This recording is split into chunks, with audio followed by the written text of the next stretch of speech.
할렐루야. 우리 일주일도 우리 주님의 그 명령에 순종하며 평안한 삶을 살아오셨지요? 진짜로 살아오셨지요? 일주일 동안 말씀을 여러분 기억하며 살아오셨습니까? 저는 이번 일주일 동안 여러분들 이랬을 것 같아요. 다른 말씀은 내가 기억을 하지 못했을지라도, 다른 말씀들은 좀 긴가민가 했을지라도 화 10번 내면 안 된다. 이것만큼은 여러분 내 머릿속에 꽉 붙잡아 있었을 것 같습니다. 왜? 화 10번 내면 성찬에 참여하지 못하기 때문에. 다들 그런 마음과 그런 생각들을 가지고 계셨지요. 그리고 그 생각이 가지고 있으니까 화낼 일도 조금 화를 덜 내게 되셨지요.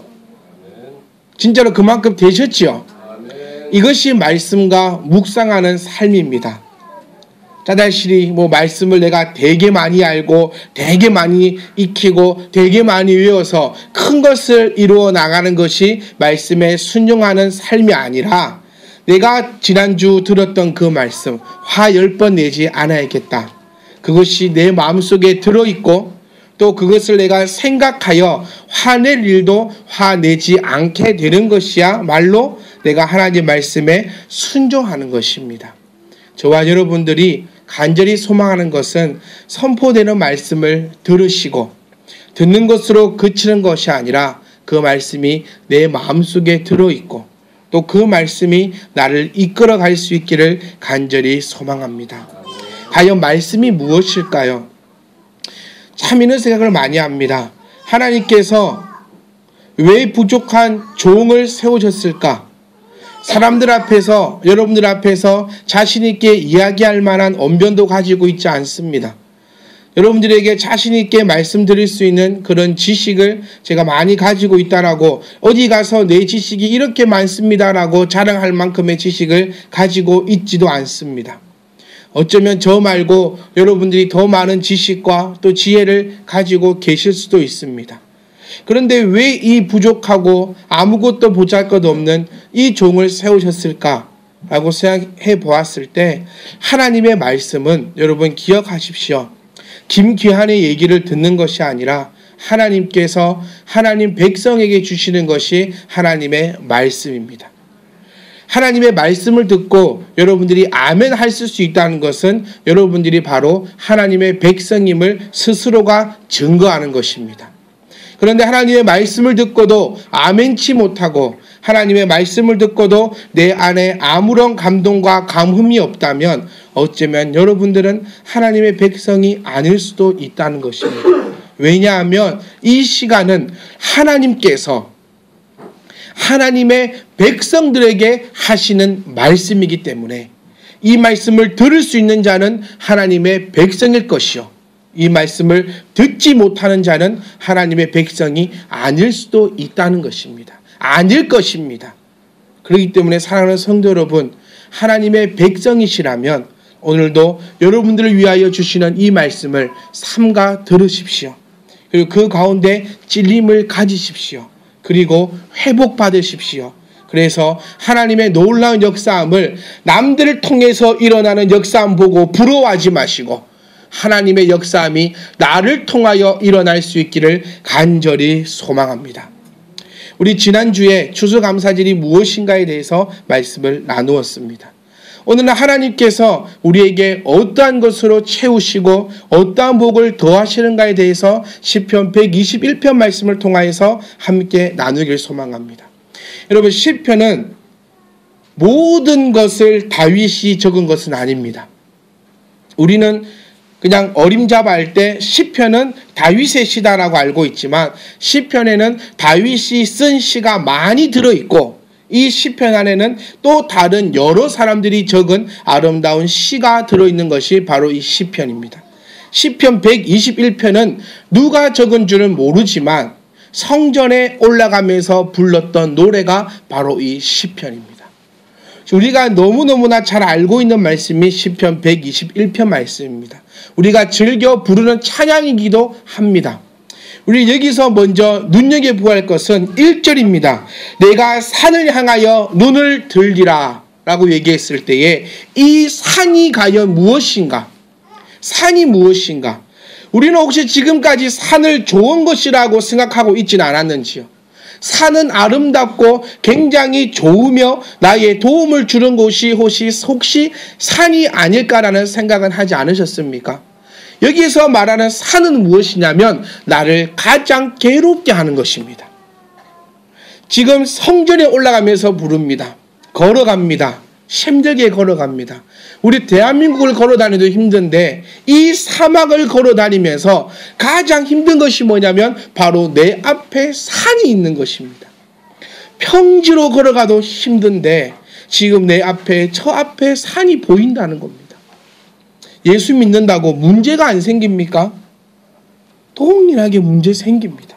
예수 믿어도 동일하게 문제 있습니다.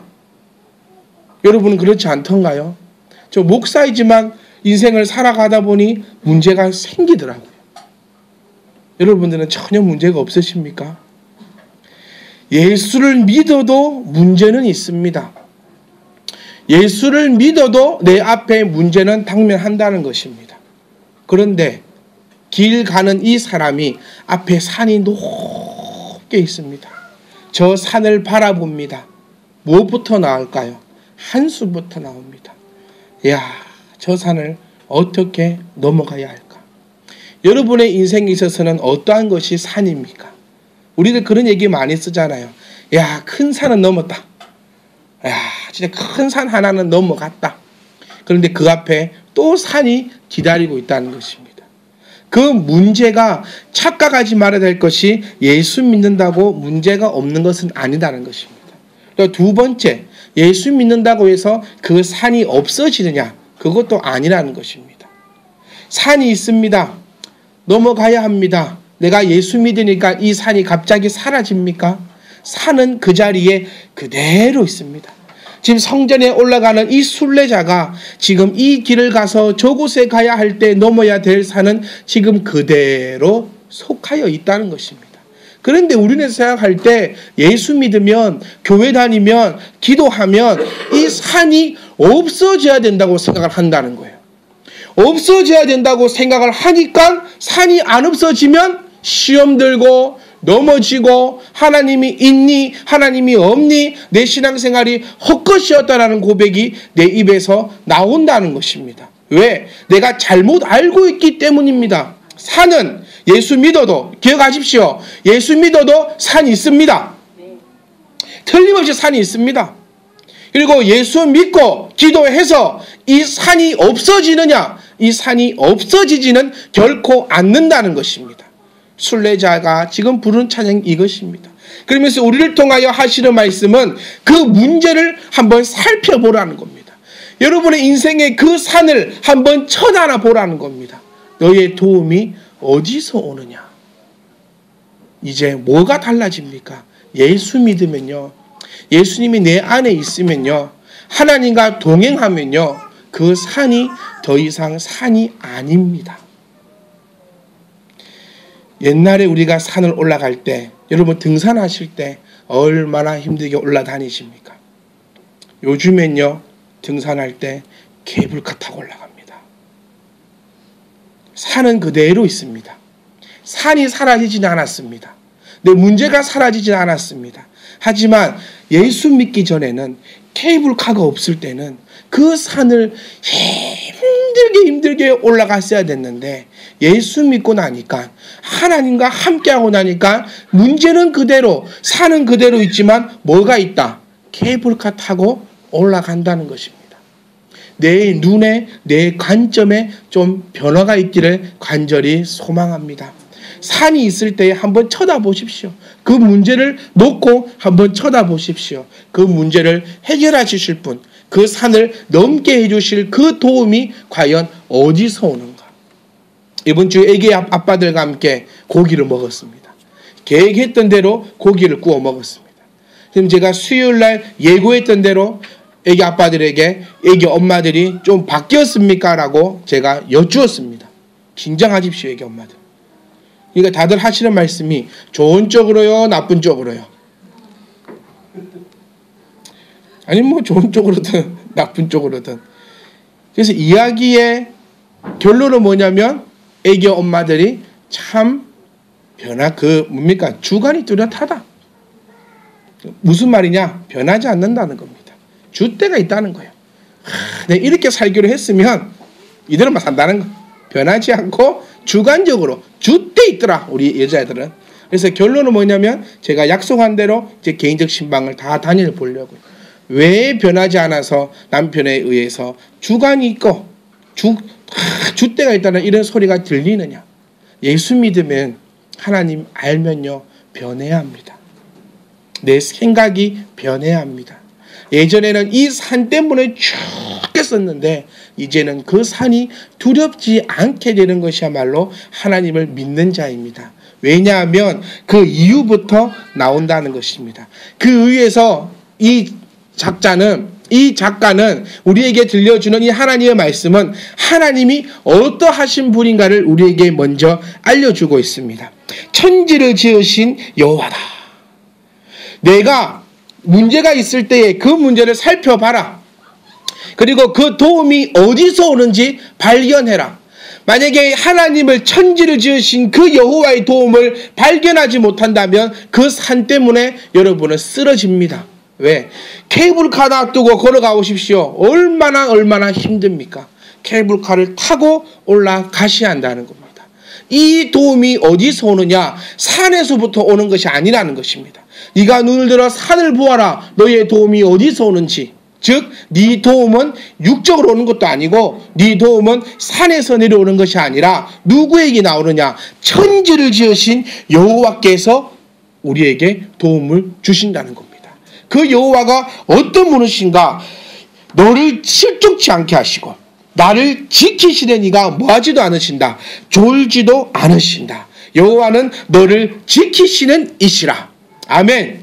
여호와는 나를 지키시는 이시라. 산이 있고 그 산을 건너가고 그 산을 넘어가야 한다 할지라도 여호와가 천지를 지으신 여호와가 뭐하는 자시다. 나를 지키시는 이시다. 여기서 우리가 눈여겨서 빨간 펜으로 체크해야 될 부분이 바로 오른쪽에 계신다는 겁니다. 오른쪽. 하나님이 나의 우편에 계셔서 나의 그늘이 되신다. 자, 여기서 좀 관점이 바뀝니다. 한번 생각해 보세요.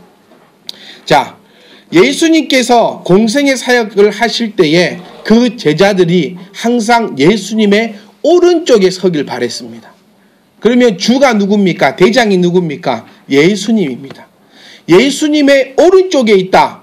누군가의 오른쪽, 나의 오른팔이라 하면 무엇이냐면 그 오른팔은 나와 항상 함께 한다는 그 개념이에요. 왼쪽은 별로 안 좋아합니다.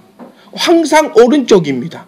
성경을 보시면 항상 오른쪽, 전능하사 천지를 만드신 하나님 아버지를 내가 믿사오며 그 외아들 예수 그리스도가 지금 하나님이 어디 있습니까? 우편에 앉아 계신다라고 우리가 고백하는 것처럼 이 우편이 정말 중요한데 이 우편이란 말이 뭐냐면 나와 함께 한다는 겁니다. 언제나 내가 필요할 때에 고민하고 이렇게 부탁을 하고 제발요 이게 아니라 언제든지 오른팔을 딱 꺼내는 것처럼 내가 필요한 그 순간 0.1초 만에 내가 사용할 수 있는 곳이 바로 이 오른쪽이라는 얘기예요.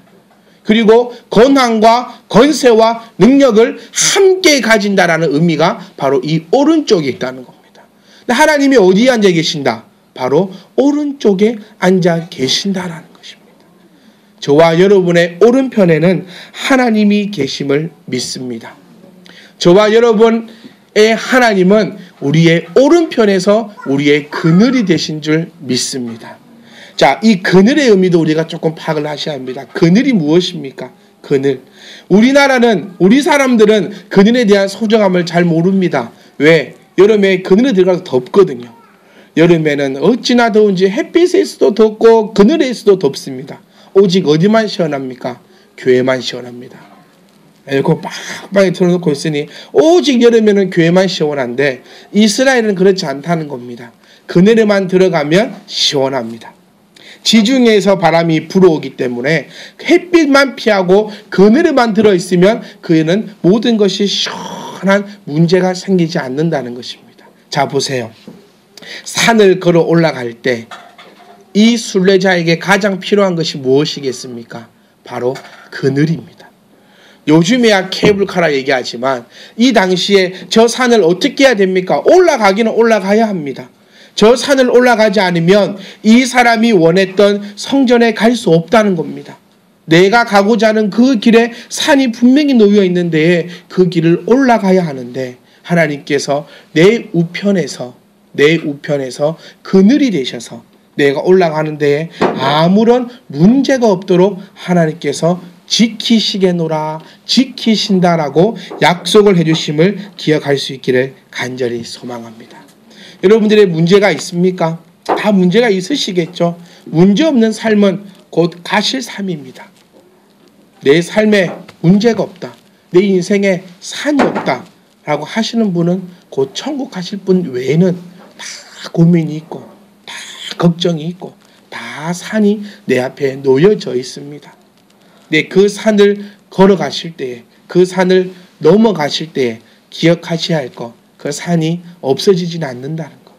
하지만 그 산을 누가 함께 걸어가 주시느냐? 하나님이 함께 걸어가 주신다는 겁니다. 요즘 말로 해석하면 우리는 이 산을 올라갈 때 걸어가지 아니하고 케이블카 타고 아무런 어려움 없이 편안하게 그 문제를 넘어갈 수 있다는 것입니다. 그런데 그 후에 이런 말이 나옵니다. 낮의 해와 밤의 달이 나를 상치 못하리. 순례자에게 가장 무서운 것이 바로 낮의 해와 밤의 달입니다. 여러분들에게 있어서 가장 무서움이 과연 무엇입니까? 여러분이 어떠한 그 일을 하시려고 하실 때에, 여러분들이 어떠한 일을 하려고 하실 때에, 여러분들이 그것을 하고자 하실 때에 가장 큰 무서움이 과연 무엇입니까? 그 무서움이 나를 해치 못할 줄 믿을 수 있기를 간절히 소망합니다. 무서움이 있습니다. 예수 믿는다고 안 무섭겠습니까? 그건 독고다이죠. 무서움이 없는, 말도 안 되는 사람입니다. 내가 하나님을 믿는다 해도 사업을 하기 전에는 두려움이 생깁니다.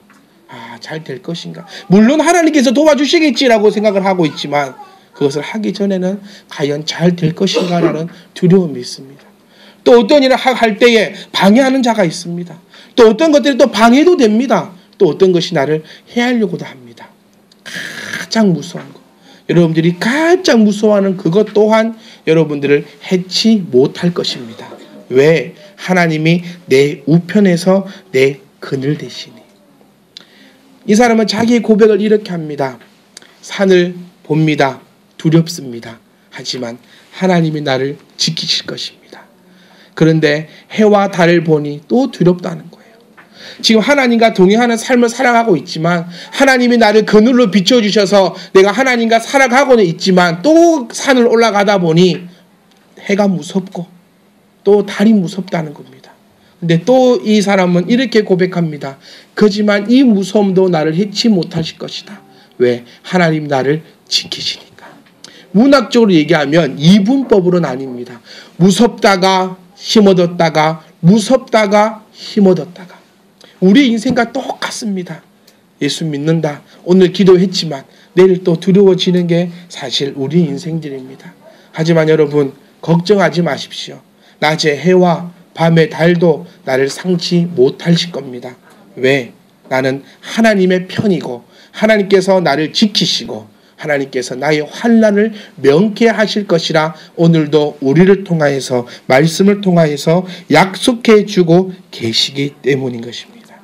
하나님께서는 두 가지를 지키신다고 약속합니다. 첫 번째는 내 영혼입니다. 성도다운 성도가 무엇이라 했습니까? 영육간의 아름다운 조화를 이루는 것이 성도라 했습니다.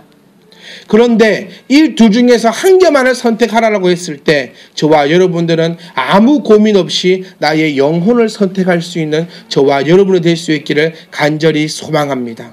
하나님은 먼저 무엇을 지키냐고 약속하시냐? 너의 영혼을 지키시겠다라고 말씀하고 계신다는 거예요. 너희 영혼을 지키겠다. 너희 영혼을 마귀로부터의 노락질 당하지 않도록 내가 지키겠다. 네 믿음이 흔들린다 할지라도, 네 영혼이 지금 아파한다 할지라도, 네 영혼이 힘들어한다 할지라도 뭐하지 않겠다. 내가 너의 영혼을 지키겠다. 7절 말씀에 여호와께서 너를 지켜 모든 환난을 면하게 하시며 또 내 영혼을 지키시리라. 하나님께서 내 영혼을 지킬 줄 믿습니다. 그리고 그 영혼을 여러분들이 기억하시면서 한 걸음 한 걸음 나아가시기를 간절히 소망합니다. 그런데 하나님께서 영혼만 지키시느냐? 아니라는 겁니다. 우리 기독교는, 우리 예수 믿는 사람들은 죽어서 천국 가는 종교가 아니라고 말씀드렸습니다. 죽어서 천국 가는 종교 같으면 오늘 연탄 다 죽고 빼야 된다 했잖아요. 우리가 믿는 예수님은 죽어서 천국 가는 것이 아니라 이 땅에 천국을 누리고 생명이 다하는 날 영원한 안식처로 가는 것이 우리의 목적인 줄 믿으시기 원합니다. 그렇기 때문에 시편 121편도 내 영혼을 지키시리라라고 막 끝나지 않습니다. 8절 말씀에 여호와께서 너의 출입을 지키겠다는 겁니다. 이 출입이 의미하는 바가 바로 육적인 것이라는 겁니다. 7절에 영혼을 지키시고 출입을, 내가 오고 가는 모든 것을 지키시겠다. 그래서 예수 믿는 사람들은 뭐가 잘 되냐? 영혼이 잘된 같이 뭐가? 범사가 잘 됩니다. 이게 예수 믿는 사람이고 이게 성도다운 성도입니다.